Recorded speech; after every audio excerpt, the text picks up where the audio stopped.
હેરવીક પહેરવી કે ના પહેરવી એક પોતાનું ચોઈસ હોય છે, પોતાનું હોય છે. કેમ કે મને ખુદને બહુ પસંદ છે હેરવીક્સ પહેરવી. હું અલગ અલગ ડિફરન્ટ હેરવીક્સ પહેરું છું અને હેરવીક પહેર્યા પછી મને બહુ સારું લાગે છે, મને કોન્ફિડન્સ આવે છે, મને પોતાને અંદર એવું થાય છે કે હું આજે બહુ ખૂબસૂરત લાગી રહી છું. બીજું કે હું કોઈને બતાવવા માટે નથી પહેરતી, હું પોતાના માટે પહેરું છું. પણ જ્યારે આ પરિસ્થિતિથી પસાર થવાય કે કોઈ મને હેરવીકમાં જોવે છે અને મને કહે છે યાર તું કેટલી ખૂબસૂરત લાગે છે, યાર તું કેટલી સરસ લાગે છે, અને એ જ વ્યક્તિ આપણને હેરવીક વગર જોવે અને પછી શોક્ડ થઈ જાય કે ઉપ્સ આ શું થયું છે તને, તે હેરવીક કેમ નથી પહેરી લે ને યાર, બહાર જતાં હેરવીક પહેરજે. હા અચ્છા તું સ્કાર્ફ પહેરીશ. આવા બધા જે માણસો છે ને દૂર રાખો, દરેકને દૂર રાખો લાઈફથી, આપણાથી, પોતાનાથી દરેકને દૂર રાખો. કેમ કે કોઈ માણસ સુંદર હોતું નથી, એના મનથી સુંદર થાય છે.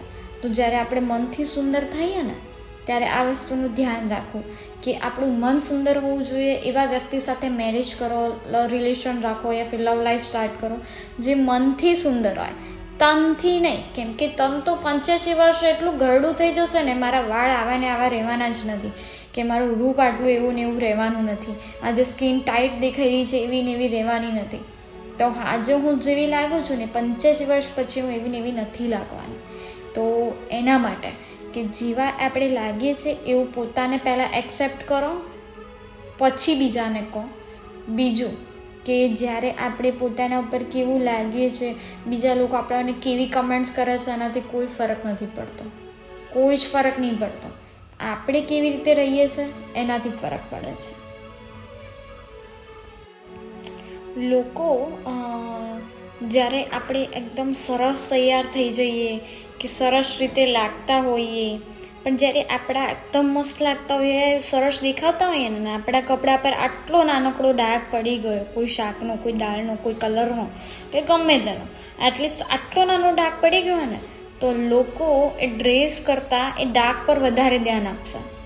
તો વસ્તુ એ જ છે, સમજાવવા હું એ જ માગું છું કે આપણે ગમે તેટલું સારું કરીએ પણ એક આટલું નાનકડું ભૂલ કરી દઈએ કે આટલી નાનકડો ડાઘ લાગી જાય ને આપણે જીવનમાં, તો એ જીવનમાં આટલો નાનો ડાઘ યાદ કરવામાં આવે છે.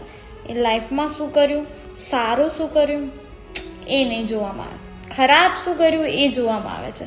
તો વસ્તુ મેન્ટાલિટી, પરિસ્થિતિ પ્રમાણે દરેક વ્યક્તિની એક જ જેવી હોય છે કે સફેદ કલરના ડ્રેસ ગમે એટલા ખૂબસૂરત લાગતા હોય કે ગમે એટલા સારા કપડાં પહેર્યા હોય, પણ જ્યારે કપડા પર એક નાનકડો ડાઘ પડી જાય છે ને તો એ નાનકડા ડાઘ ઉપર વધારે ધ્યાન આપે છે. તો લોકો તમારા સારા વિચાર કે સારી પરિસ્થિતિ યા ફિર સારા દેખાવમાં નથી જોતા. એક નાનકડો ડાઘ જો પડી ગયો તો લોકો તમે શું ખોટું કર્યું, શું ખરાબ કર્યું અને શું ખરાબ કરી રહ્યા છો એના ઉપર ધ્યાન આપે છે.